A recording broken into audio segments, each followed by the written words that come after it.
Hi, I'm Paul. For this video, I am going to talk about ego and try to make an understanding of what ego actually is. And then I'm going to touch a bit onto fear and where fear possibly could arise from. And then onto that, I'm going to give an idea of where maybe our fear of death comes from. So firstly, if we start off with ego, and what exactly is ego? Because ego is quite a loaded word, and I think many of us don't really understand exactly what it is. So if we start off with somebody who's got a strong ego, many of us would say that they have a grandiose self. And when we say a grandiose self, we need to recognize that there is a self, and then a grandiose self. If we start off with the original self, which is the self that's here, that's present in this moment, still, quiet, without thoughts, being able to feel, that would be the original self. But then to have a grandiose self, we would have to say that there's this, which is here, and then the idea of another self.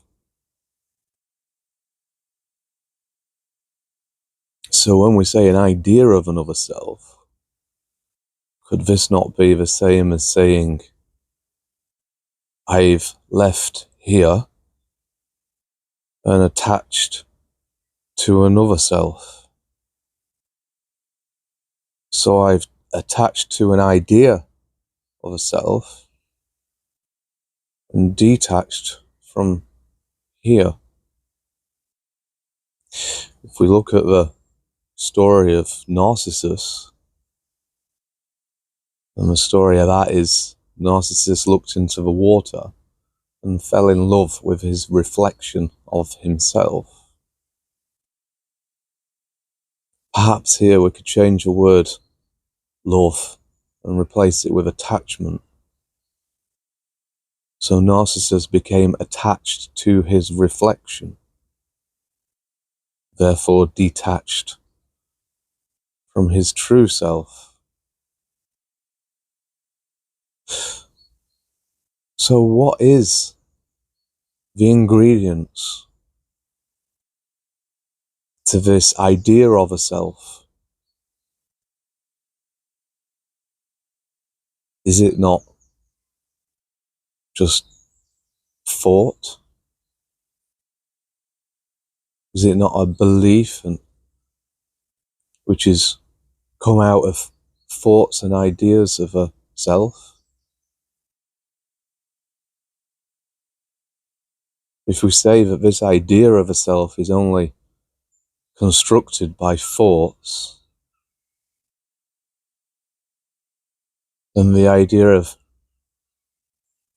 the ego being the attachment to the thoughts, so to detach from the what is, to attach onto the thoughts of the want to be.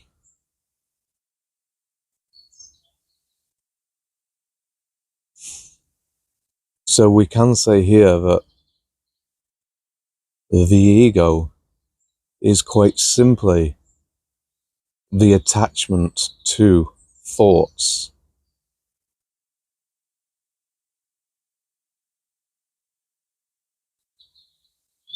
In some teachings, like the things that I teach, I say that We need to find awakening. If you're attached to something that isn't you and detached from you, then we can say that you're not awake to what is. And therefore recognizing this and discovering the what is, this, taking away our attachment to thoughts, brings us back to this moment.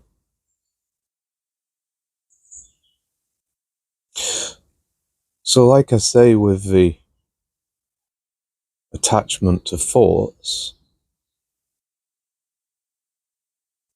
let's move on to what fear is. Where does fear come from? So if we say right in the beginning there is this moment, this self, the stillness, and then we jump onto fear, how does fear arrive? So if I was to stay present in this moment, without attachment to thoughts, then fear can't arrive. There has to be another ingredient. So could we say this other ingredient is thought, or the attachment onto thought? So we start off with this stillness, and then end up in thought. And perhaps this thought could be, what am I going to do tomorrow? Or what if something happens tomorrow? Notice how this thought shifts in psychological time away from here, the stillness, into a future. And from this thought arrives fear.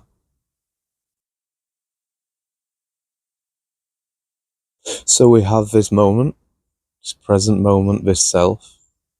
Then we have thought, which then turns into fear. And then we feel uncomfortable with the fear, which is also only thought. And then we try to chase a better thought, to run away from this thought. But if fear only comes from thought, and we keep on chasing more thoughts, are we not just creating fear?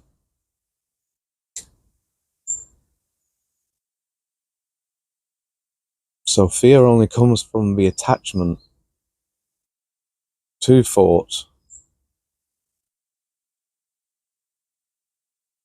So why is it we fear death?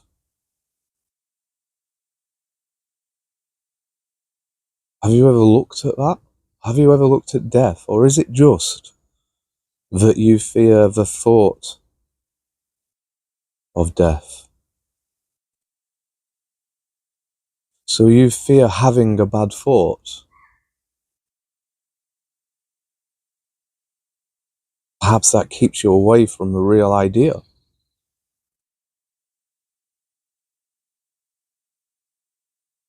But if you fear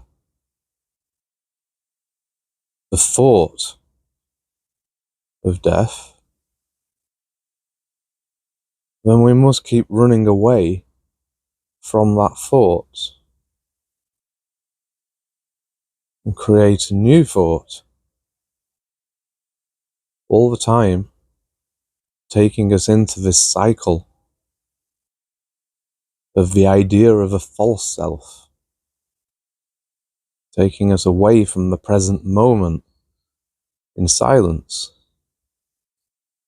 before any thoughts and fears can arrive.